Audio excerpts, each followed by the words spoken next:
So the topic today is very close to my heart. According to the latest issue of the World Tourism Organization, international tourist arrivals has declined 70% in January to August 2020, and as compared to the same period last year. This represents 700 million fewer international tourist arrivals compared to the same period in 2019. And this translates into a loss of US 730 billion in export revenues from international tourism. Another report in Reuters predicted that the travel slump and slow recovery will threaten 4.8 million global aviation workers. With all this negative news so far, it seems like the airline industry is stuck in the doldrums. However, there is a company that seems to have a plan, one that involves questioning age-old operating principles and confronting uncomfortable truth, mastering the will to focus on specific strategies to make massive changes in their business. We're honored today to have Ikhlas from AirAsia. Ikhlas, welcome to the show. Hello. Hi, Melvin. Hello, How are you? Ikhlas. Yeah, great. So let me introduce Ikhlas first, right, before he heads off into his presentation. Ikhlas currently holds the role of Head of Islamic Line of Business within AirAsia, in charge of Ikhlas, a new Sharia-compliant lifestyle platform that aims to support Muslim communities around the world by providing unparalleled access to faith-based practices. Ikhlas is also a fundamental part of AirAsia's super app strategy. Prior to this, he held the position of Chief Strategic Officer at Touristly, a tours and activities company that was acquired by AirAsia and later named AirAsia.com. So without further ado, let's welcome Ikhlas. Right. Hi, Melvin. Thanks a lot, Melvin. Hi, everyone. Apologies that we can't basically have a session together in a nice big room in a hotel somewhere, but this is how good it gets at the moment. So let me just go through some slides I prepared basically for today. Let me just share my screen very quickly. All right, so the topic of today, right, is basically, I mean, there's nothing to be ashamed about it. Everybody in the travel industry is being hit, right? So everybody is actually going through a tough time, and we're all thinking of different ways on how to survive and basically pull out of this pandemic, right? Of course, there's news about a vaccine coming to us soon and all that, but of course, there's a lot of speculation and there's a lot of uncertainties around those news as well. So basically, I'm pretty sure everybody knows who we are, what we do, of course. So we were ASEAN's budget carrier. I mean, we weren't the first, but we were definitely one of the earlier ones. So we were ASEAN's budget carrier from 2001. So we're about, if I'm not mistaken, about close to 20 years now, our age. And what we aspire to be is at the moment is the largest LCC in ASEAN. So we've actually achieved that. But at the same time, we've also flown to China and India and different areas in the APAC region, right? We've also flown outside of the APAC region towards Saudi and different countries as well. We flew to London last time. We flew to Paris as well at some point, but we had to close those flights because it's a very competitive market for long haul sectors. So basically, over the course of close to 20 years, we've flown about 100 million pax annually, and at the moment we're proud to say that we are the largest LCC in ASEAN, and we're the fourth largest in Asia. So we have about 20 plus hubs in ASEAN, and we've flown over to 402 routes. Apologies about the banging. Somebody is doing some construction in the other office.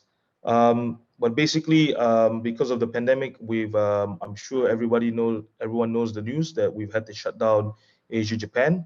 We're all praying that hopefully the pandemic stops and basically we can get back stronger. So what's the next step for Asia, right?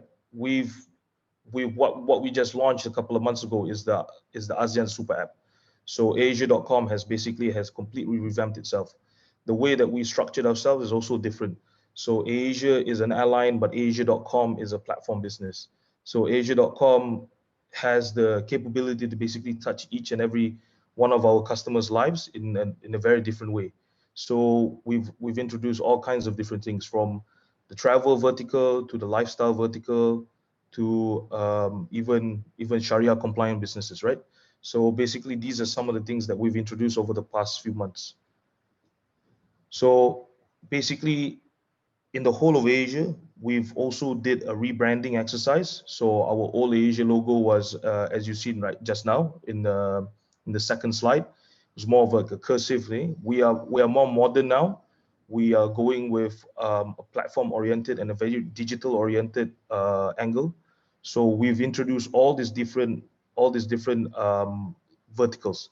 So we have travel, we have e-commerce, and we have finance as well. So on the travel side, basically, we've always been there. We've done hotels, activities. We also have our in-flight Wi-Fi, and we've also actually introduced health. So in terms of health, we know that actually the health tourism sector is quite a big sector as well. So we've seen a lot of Indonesians coming to Malaysia actually to do different types of treatments, different types of packages and whatnot. So it's definitely a big sector for us as well. For e-commerce, we've introduced our Asia Shop, Asia Food, and also Asia Fresh. So some of you guys might have catch Tony basically posting on Instagram of him actually delivering food. So everybody's trying to get on the ground and basically help out. So at the moment for Asia Food and Asia Fresh, we are actually focusing on Klang Valley, but hopefully we will start expanding and get it out to all the different ASEAN countries and also the whole of Malaysia. On the finance side, BigPay is our fintech play. BigPay is the first card, I think, if I'm not mistaken, to offer zero exchange rate fees.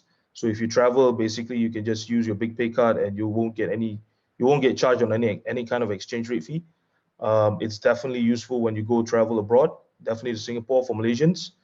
Um, we've got our insurance company as well that's powered by Tune Protect. We're looking into launching AA Financial, which will provide financial services. We've got our Big Rewards, which is our loyalty program, and we've got this Big Exchange. So at the moment, if you've got points in different companies like Bonus Link, Petronas Mesra Points, or any if I'm not mistaken, it's Citibank, you can then convert those points to big points, and you can use that in our ecosystem. We've also had our Asia Media Group launch as well. We had this girl called Jenin Weigel, which has just signed with us. It's a partnership between us and also Universal Music Studios. So these are just some of the things that we're proud of, things that we've achieved over the course of 20 years. We have very large database, very highly engaged users, very high daily active users and monthly active users.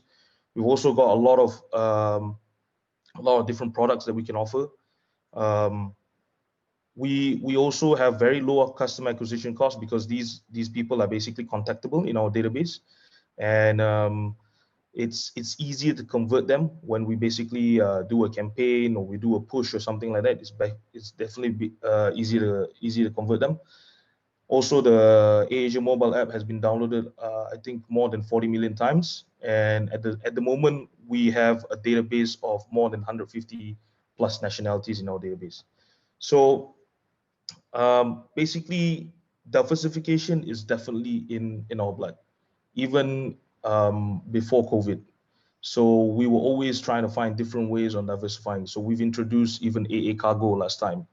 We had Santan, which is our in-flight menu meal. So everything had gone through a um,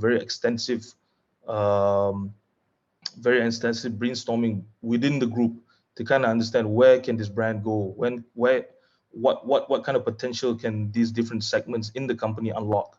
So, for example, I'll give you an example, which is our own Sharia compliant lifestyle platform, which what we understood was that we had a very large base of Muslim customers and they are active Muslims. So what Ikhlas is all about, I'll give you a little bit of a brief and a background of who we are and what we are. Basically, we were founded during the pandemic. Of course, the idea was to basically launch Umrah packages and also Muslim-friendly packages, as we all seen that basically that's highly demanded in today's world. So we were not able to launch Umrah and also Muslim-friendly packages in Ramadan, so we had to basically shift. We had to basically shift to do sadaqah. So at the moment, what we are is actually we are aiming to be a Muslim lifestyle platform. So over the course of Muslim lifestyle platform, what does Muslim lifestyle actually mean, right? So, and people always question me like, what does Sharia actually mean? Sharia is actually the Islamic way of life, which is a way of life that's filled with moral purpose, and it's not only for Muslims, it's for everybody, it's for all human beings, whether you are following a certain part of that lifestyle or you're not. So I'll give you an example. Basically, for Muslims, we try to follow as much as we can. But for non-Muslims as well, I mean, some of them prefer halal food, some of them prefer halal cosmetics, some of them even prefer Islamic finance because of its ethical conduct and also maybe scientific reasons. So for halal food, I mean, it's pretty clear. I mean, there's certain methods of actually doing the slaughter that's proven scientifically better than standard ways. So another example is I have a very good friend that's also now servicing Nippon Airways, which is a Japanese company, but he's doing halal or Islamic cleaning towards their logistics containers, because basically the method has proven to basically kill bacteria 99.9%. So this is basically the whole lifestyle that we want to try and open up to the communities that we are engaged with.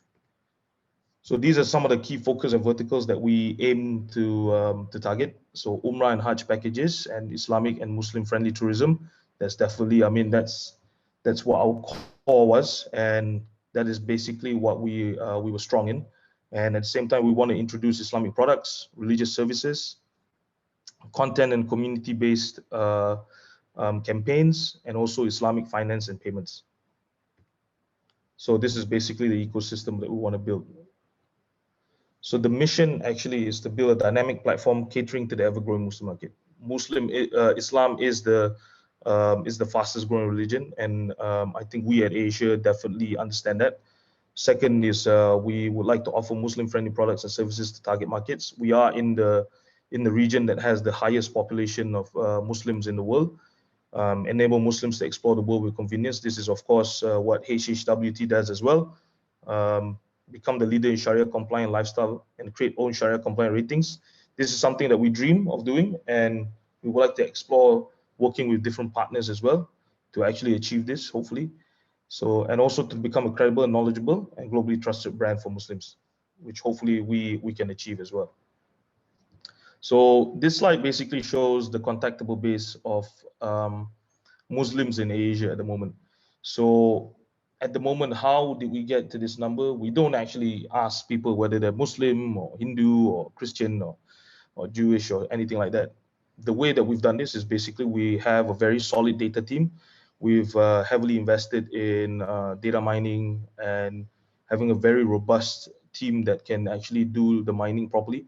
So we work with companies like Palantir, Google, to actually mine the data properly. So actually the way that we've identified our database as Muslim database is we've created an algorithm to kind of detect their names. So we use very common names like Abdul, Muhammad, Bin, Binti, and so on and so forth. But of course, there are some names that we've not been able to track properly. For example, I mean, I'll give you the case of Indonesia, right? Indonesia is a country that has the biggest Muslim population, but the names are not more Arabic centric.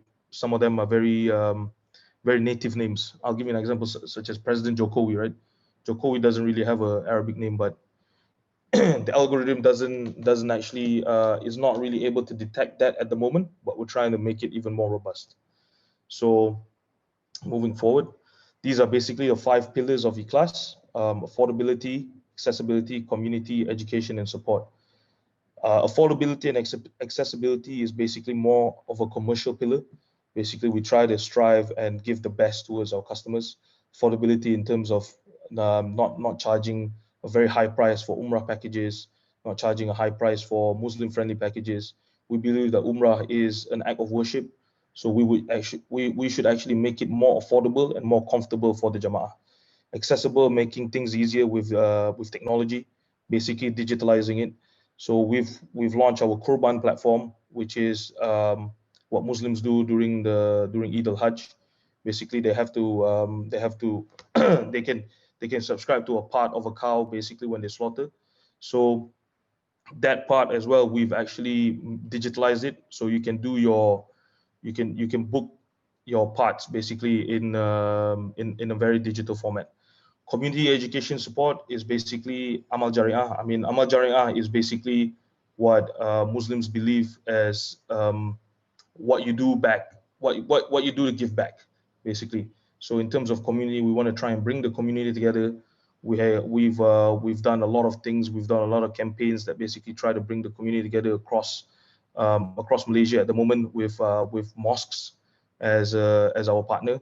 Education as well is basically to educate the world. Basically, Islam is not about terrorism. It's all about peace. It's a way of life. It's a way of life that Muslims subscribe to. It's a way of life that maybe some non-Muslims also would like to subscribe to. We would like to educate that to the world for Muslims and non-Muslims. Support, basically helping those people who are in need of support. Whoever that needs support out there, basically, hopefully, if we can reach them and we can help them and change their lives, I mean, it's a great thing, hopefully. So what makes us different from other companies that are also in the space? Basically, our ecosystem. So our ecosystem has different things and different verticals that can assist us in actually making things more affordable, things more accessible as well. So I'll give you an example. For Umrah, basically, we have flights, we have hotels, we've got our in-flight Wi-Fi, we've got our Big Pay card, basically to help those who transact overseas without actually getting charged a very high amount of exchange rate fees. We've got Big Points, which can help you reduce the price of the package. We've got our Tune Talk SIM card as well. We've got insurance. We've also got cargo. Basically, normally Muslims when they go for Umrah as well, they tend to shop. So if somebody's bringing a big heavy carpet back home, they can also use Teleport basically, which is one of our sister companies as well. So the ecosystem actually powers what makes us different, and it assists us to basically provide the best affordable package and also a customizable package as well. So this is also another example of how we've used our ecosystem in the past. So at the moment, we also possess this charity vertical inside ikhlas.com. So all the different companies inside Asia also power us in terms of also assisting and supporting those who are in need. So the idea is also to work together with all these companies to kind of support and give back to those who are unserved. So Big Pay, they just received their microfinancing license. So hopefully that's a very big thing for all these SMEs and also these low hawker stalls who are actually suffering during the pandemic. So if we can provide them a bridge, a financing, a small loan that can help them survive for this month, coming to next month, maybe sales are not so great. We'll be much more than happy to help and support them. Tune Talk, we we have the best rates in town. Basically, the price is very low. Teleport, we're looking for riders. We can provide new opportunities for all these different guys who have lost their jobs. Tune Protect, we can provide very cheap insurance. Our Farm and AirAsia Fresh, which is our newest company that we've just launched, I think a couple of months ago, basically is to bring farmers and businesses together. So what it is, it's a B2B business that helps farmers to find customers and try to connect them in a much better way in terms of logistic and whatnot. Because basically, I mean, a type of product could be somewhere in the country, but it's not accessible. But at the same time, we have flights, we have Teleport, we have last mile solutions. So basically, that's what we try to achieve with AirAsia Fresh and also our farm. For Santan, we have actually opened up flagship stores across Malaysia, across KL to be exact. Basically, Santan is the brand, is our in-flight meal brand inside our aircraft. We realized that actually a lot of people have asked us to basically come up with something on the ground with Santan because the food's delicious. So we've actually put a lot of effort and a lot of focus into Santan because basically food in flight has never been that great. So we try to basically elevate it by introducing a very, very wholesome menu. And at the same time, now it's being demanded on ground as well. So moving forward, these are some of the campaigns and some of the things that we've achieved. We just closed the Sabah campaign. Sabah has been suffering through a very, very bad lockdown. A lot of families have been affected. A lot of families have lost their jobs. But at the same time, our first initiative was the drive Give with Ikhlas, which is in Ramadan last couple of months back. We've also launched our Kurban. So this is what this is kind of what surprised us because basically we understand that I mean whoever operates in this region, of course, would have a large database of Muslims. That's without a doubt. Whoever operates in Malaysia or Indonesia would definitely have a large database of Muslims. But are they active Muslims? So this is where we found out that actually the Muslim database in Asia is quite active because the way that we've marketed these campaigns and the way that we've presented the campaigns is basically very Islamic oriented. So they've actually engaged and they've actually converted with us. So we never realized selling cows, AirAsia as an airline. I mean, I don't think anybody would have thought about that. So we've actually achieved 307 cows and 122 goats during Kurban. Even our partners were quite amazed. So moving forward, this is something that we definitely want to be in and we definitely want to focus on as well. So these are some of the upcoming products and services that we plan to launch hopefully next year. Let's all pray together that the pandemic ends so everybody can go for Umrah. I'm sure a lot of people are actually waiting for Umrah to open up properly, SOPs being lifted and making it more easier and more affordable and comfortable for people to go for Umrah. So Zakat is something that we're launching hopefully in January. E-commerce is also the same, January or February. Content is also something that we're very, very interested to go into. A Muslim's daily life is filled with knowledge. So basically, in terms of what your daily routines are, you have a prayer for basically everything. Before you eat, before you get into the car, before you drive that car, before you comb your hair, before you put on your shoe, before you get into the toilet. There's a prayer for basically everything. So that's basically Islamic content, and that's the knowledge that basically the Prophet Muhammad has given us.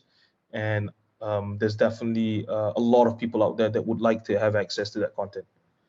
So these are just some of the pictures that of the distribution activities that we've done. This is basically what I feel that I would like to send a message to the whole world out there. Sharia is not only for Muslims, it's for everyone. And it's a divine way of life for all human beings, filled with moral compass and consciousness and justice.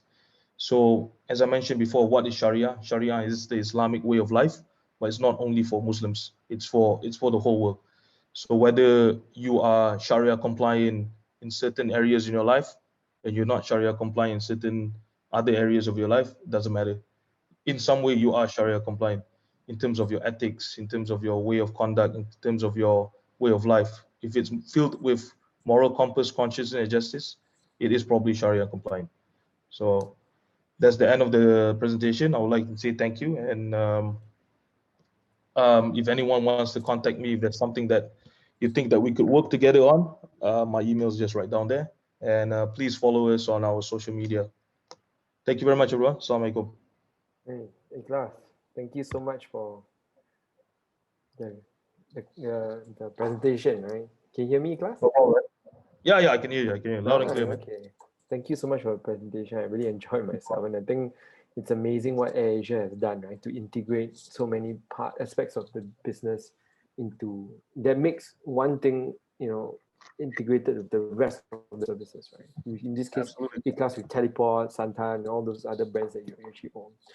It's a very amazing job, right? So I have a few questions, and I did receive some comments saying, yeah, your food is amazing. I love the nasi lemak, so But I have personally a question, right? So it starts from maybe AirAsia as a whole. We do know that AirAsia is one of the most innovative companies, in terms of the speed and the types of services that you guys actually push up. Right? So just want to ask this question, right? So why do you think AirAsia is so fast to respond and react to this COVID-19 pandemic, right? When we see some other airlines like faltering, or they just can't seem to make up their mind during this time. Right, right.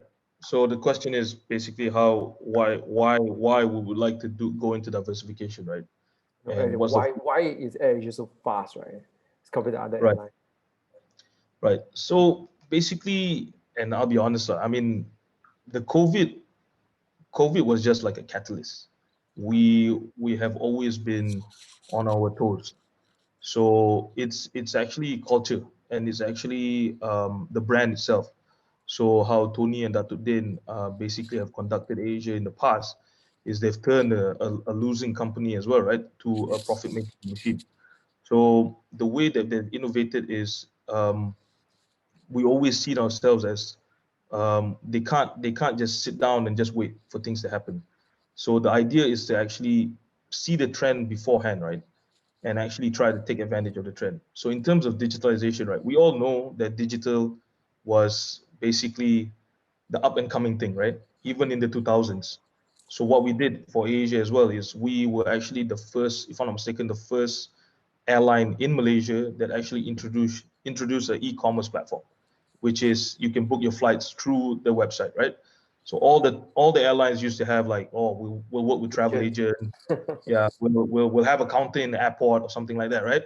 So basically, we already understood this even before the pandemic. So it's not something that the pandemic has rushed us to do, but we have always understood this, and it's always a practice that we had inside the company itself. But the pandemic definitely sped things up like crazy because basically it showed that, oh, you can't just rely on one sector. At the moment, Asia's revenue is around 60 or 65% dependent on the travel sector. But what we aim to do is we try to move it to 50%, and 50% will come from different revenue streams like big pay, Santan, all these non-travel Travel sectors. Yeah. related. Yeah, not Interesting. travel related. So how the question about innovation has always got to do with teams, right? And how teams are structured, is there freedom to ideate and also freedom to fail, right? So just want to understand, like how is AirAsia set up and why is it so different from other companies? Right. So basically, the thing the thing about Asia, right, which which could which can sometimes be a little bit stressful and also at the same time be one of our key competitive points is, as you said, the structure. So what we have in Asia is a very, very strong culture that we believe our all stars are champions. So we believe that our people are the strongest thing that we have. Is the strongest part of the company, right? So we allow them to basically present ideas. We allow them to basically shift. If one day a stewardess wanted to be a captain, it's really no issue at all. It's been done many, many times. An engineer has become a captain as well. An engineer has become a developer as well. We have a Red Beat Academy where different people can explore what's their next role in life, right? So in that sense, the way that Asia is structured is we don't have too many barriers, but at the same time, we try to motivate and we try to give them give them the opportunity also to also grow, right? But you can really, really rise fast in Asia. I mean, working with Asia for like a year or year and a half, definitely you'll be working on something bigger. They're not shy of giving an executive big projects for them to prove themselves on. Basically, it's that culture of allowing people to actually experiment and also do what they think they can do. So allow them to explore what their limitations are. So I think that is one of the most important things. And in terms of structure, there's not too many barriers in terms of people actually getting promoted or actually people jumping from different departments. So it's always rapidly changing inside Asia. I mean, for people outside the company, it's definitely going to hurt because you're dealing with A one day, suddenly you're dealing with B. So it's definitely not so great with the outside people, definitely. But Yes. for people inside, it's great. Yeah. Yeah, we've met at your office, right? Always very amazed by how big it is and a giant slide, and you got a full canteen, right? The last Yeah. time we Yeah. then you can really tell a lot about a company from their office space, right? Yeah. We're a fun bunch. Yeah. So I do have a question from the floor, right? So one of the participants asking, right? So with now the COVID, really now COVID happening, and people are massively aware of how there's something bigger than all of us, right? Which is there's nature and how our impact on the world. And now there's a lot of talk of sustainability, and European Union saying that okay, by a certain time we're going to reduce carbon footprint, reliance on fossil fuels and so Right. on. One of the Right. questions was, is that how is AirAsia considering the sustainable era, reducing carbon footprint, being more That's a very, just. very good question. Mm. Yeah, that's a very, very good question. I mean, a part of moral as well is that actually we Yes. have to take care of the world, right, that we live in, right? So the way that Asia has basically addressed this problem, right? I mean, in terms of aircraft, we've never actually seen any new technology. Um, and I don't think the FAA is going to allow any e-aircraft flying Not anytime yet, not yet. soon. Yeah, but we've practiced a lot of sustainable practices inside the company, such as we tried to go paperless the other day. So a lot of AirAsia staff they don't have name cards anymore. Basically, we've stopped printing name cards, and well, only name cards for those who really really need them. Basically, for those who see government officials and whatnot, you kind of need a name card. We've also explored a lot of things on our waste management. So you can imagine we've got 200 plus aircraft across the region. About 90 of them is actually in Malaysia. We used to have around, if I'm not mistaken, around a couple of thousand flights a day. So you can imagine the amount of waste that actually we produce. So one of the things that we've done is we work with specialist companies to actually see how those wastes can be transformed into sustainable products. So even with our seat covers, our jackets, our life jackets, and all that, we've actually recycled them and turned them into products. So we worked with refugees to basically sew those products together. So we're actually helping out the community at the same time, basically recycling back all these waste materials. It's a very good question. Very, very good question. That's a very good answer, so, and I'm glad that AirAsia is doing so much, We're right? trying our best. I Yeah, don't we're even know trying our that, best. right? Yeah, we're trying our best. That's good. So do have time for one last question, right? So this Sure. question is with regard to Ikhlas, your brand itself, right? Which is named also, you are also Ikhlas, right? Right. Yeah. So, There's a long story. We can have another session for that.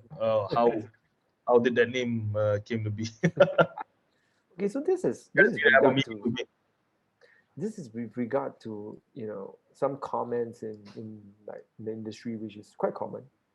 So they say, Right. oh, no, I'm a big brand, and Muslim segments are actually quite sensitive, right? They think of it as a religious thing. Oh, I should not engage them and talk about anything specific to Muslims, right? And we see that fairly often in the region itself, where they are maybe a bit afraid to participate. Right? I wouldn't say they're not open. They see the Yeah. potential, but sometimes they're afraid. So I just want to ask, from your point of view, do you have any comments on this issue? Right. So in terms of sensitivity, right? Mm. Um, we have a very diverse culture. We have Muslims, we have Chinese, we have Indian. Sorry, not Chinese Indian. We have Buddhists, we have Hindu, we have Christians. We have all kinds of different religions in our workplace. Yeah, But I've at the seen same that. time, we understand that we have a very large base of Muslim customers, and the region that we're operating in, specifically Malaysia and Indonesia, right? is one of the largest Muslim populations in the world. So in sense of in the sense of sensitivity, actually we kind of understand that Muslims and other religions in this part of the world have learned to live together in a very, very harmonious way, and we've always been very, very peaceful. So this is what Tony mentioned to me last time because he asked me like, "Oh, is it sensitive?" Da, da, da, and all this kind of stuff. Same question that you spoke about, right?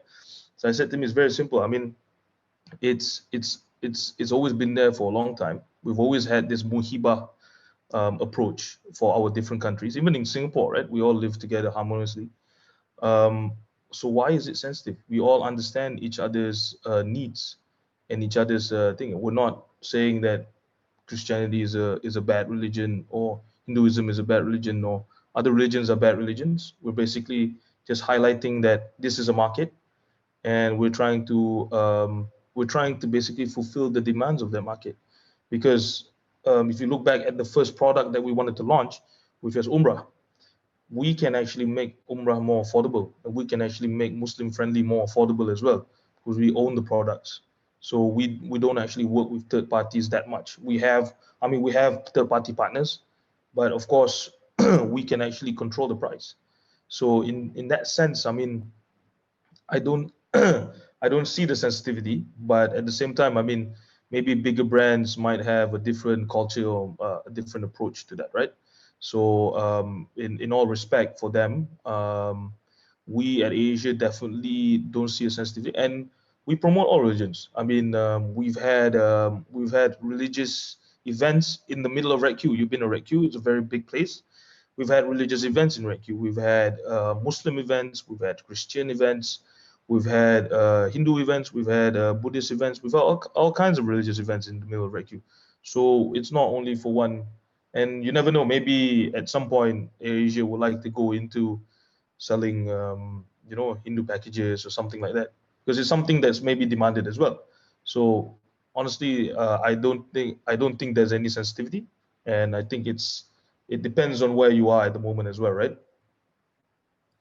I mean, yeah, it's totally true, right? So I've Yeah. been to Red Queue last year in during Deepavali, and I was like, wow, this is the biggest decoration I've ever seen in my life, right? So it's Yeah. like the Yeah. whole floor, right? It's Yeah. just Yeah. decoration, right? And it's amazing, Yeah. right? And it's The true. most important thing And is to respect each other lah, and to be it is true. tolerant. It is true. That to me is the And that best. is Yeah. truly the Islamic way, right? Yes, that's Respect correct. everyone. All right, so I think that's all the time we have. Thank you, Ikhlas, for Thank joining you us very today. much. I hope everyone here, all the attendees coming in from different countries, you had, Yeah. an enjoyable session with us today. And I think, it's true what Ikhlas mentioned, right? And the travel industry is going through a bumpy ride right now. And I think the company, or rather companies have to think beyond COVID and to envision a future, right? Where, past beyond the pandemic, to question a lot of things about their own business processes, business strategy, and then to understand their operating climate, right? In this region, of course, it's high 62% of the entire world's Muslim population lives in Asia, and for every brand, it's something to consider. And I think AirAsia has been a very, very good approach, right? Consider how different segments of users can be supported. And in this case, they even created Ikhlas, right? A brand that is specifically for Muslims, while integrating it to the rest of the offerings, right? Teleport, Santan, and so on, to create a very customized solution for different groups of people. So that Yeah. is really truly to me the Islamic way, right? Where we have certain products and services offered to Muslims, but at the same time not alienating anyone, being That's correct. tolerant of everybody, right? So I think that is truly what this conference is about, what HE is about, and I guess we're aligned with different brand partners like AirAsia as well. That's right. Okay, so thank you everyone for tuning in, and thank you Ikhlas for Thanks a coming lot. Thanks a lot, today. Mikhail. Thank you. Assalamualaikum.